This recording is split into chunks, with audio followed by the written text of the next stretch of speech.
What's up, guys? It's Lou from Unbox Therapy, and today I've got a really exciting video for you. What you're looking at is a 4K television from Sony. If you're unfamiliar with this business, that means you're looking at 3840 by 2160 pixels, way beyond the resolution of 1080p. This is the future you're looking at, folks. The exact model is the XBR65X900A. Of course, the 6.5 stands for 65 inches. This is a 65-inch display, so a fairly nice size to go with that awesome resolution. But this is a little bit wider. The box is huge, and the reason for that is because there are also speakers on each side of the display, and these speakers are actually pretty good. You're looking at 65 watts each, and there's even a little subwoofer built in to give you a little bit more low end than you'd expect to get out of a flat panel's built-in audio. So you can have that minimal look, get this thing mounted up on your wall, and not have such a need to go out and get an aftermarket audio solution, because this one has some decent speakers built into it. So as you guys can tell, this is a huge box, and that means I've got to do a slightly different style of unboxing video. This is not going to fit on your usual table. So instead here, I'm going to go ahead and remove the loose components first, including some 3D glasses. Yes, this display supports 3D, passive 3D, and the glasses are really light and really comfortable to wear. Of course, you can have eyeglasses underneath them if you need to wear eyeglasses. There's a couple of remotes included. I think the reason for that is one is just a little bit more minimal, a little bit more simplistic and smaller, whereas the other one is more full-featured. And something I like on this remote is the dedicated Netflix button. I think that's a cool addition. Both remotes look really nice, and I can't really complain having an extra one because, you know, these things get misplaced from time to time, and nobody likes that. Getting back to the display, as I try to get it out of the box here, I do want to say a little bit about it. It is an LED display in terms of technology, and it does have local dimming, so you are getting, you know, high-end specs everywhere else, besides the fact that it happens to be a 4K display. Getting it set up is actually pretty easy to do, just like any other flat panel. Even if this one happens to be a little bit bigger, a little bit wider, you just have to line it up on the base and then go ahead and screw the base in, and then you're ready to install it wherever it is that you want to put it. You will need a fairly large space for a 65-inch.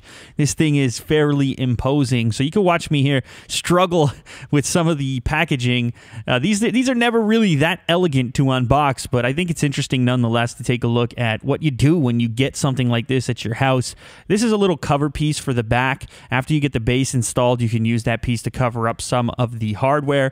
Here's a closer look at the base, and it is circular, and it has like a chrome-plated finish, so it should fit into any high-end environment if you choose not to mount the thing on the wall. You're going to need to install these 4 screws into the back of the television. That's what secures it to the base. You're going to want to make sure it's secure. This is not a cheap television.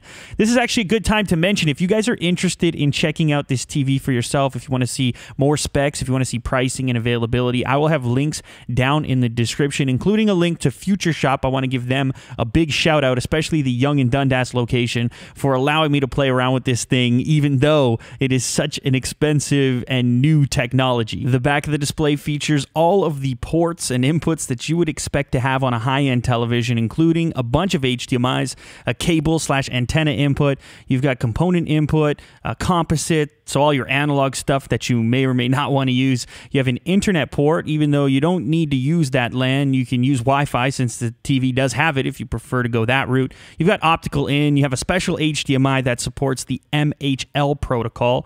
What that means, you can connect mobile devices like your phone or tablet or anything that supports that, and then you can put your display from that mobile device up onto the larger screen. So anyways, here you can see a nerve-wracking experience of us lining it up onto this little stand. I want to give big props to Kirk for helping me out on doing that. Give him a thumbs up down below for jumping into the video.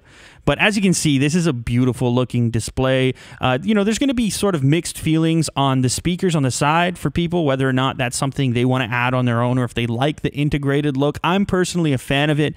I think having them there is a positive thing. It means you can mount this up on the wall in a minimal fashion and not really feel the need to have some third-party solution to go with it. It can just look really elegant and really simple. And a lot of people end up with these flat panels in their houses and they don't put external external audio on there anyways. So this is definitely a step in the right direction in terms of improving the vast majority of people's audio.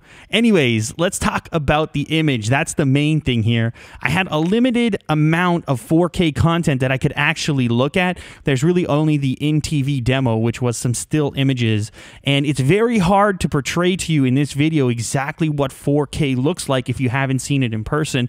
And of course, you're not watching this video in 4K, but this was making us just giddy as hell. We were laughing our heads off. We were just so happy seeing this in person because the detail is unfriggin' believable. I was trying to get my lens to pick it up, as you can see in that shot of the strawberries there.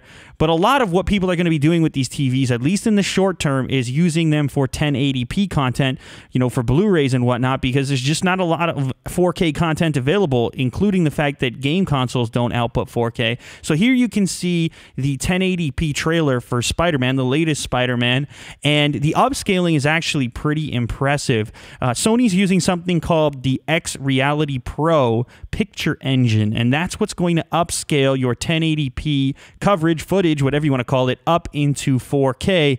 Now, we had different results depending on what we were doing. The Spider-Man trailer, for example, looked really good. Games, not so much. I had a limited selection of games to try out, but they didn't look that great. In fact, they kind of looked maybe even a little bit worse than just on a 1080p display, probably because of all that conversion that's happening.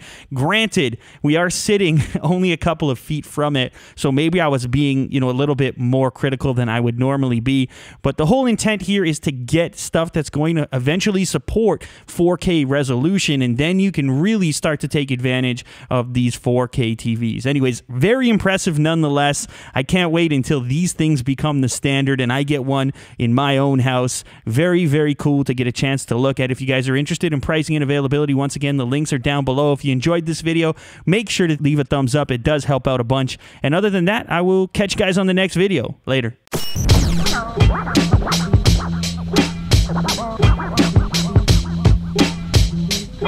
No.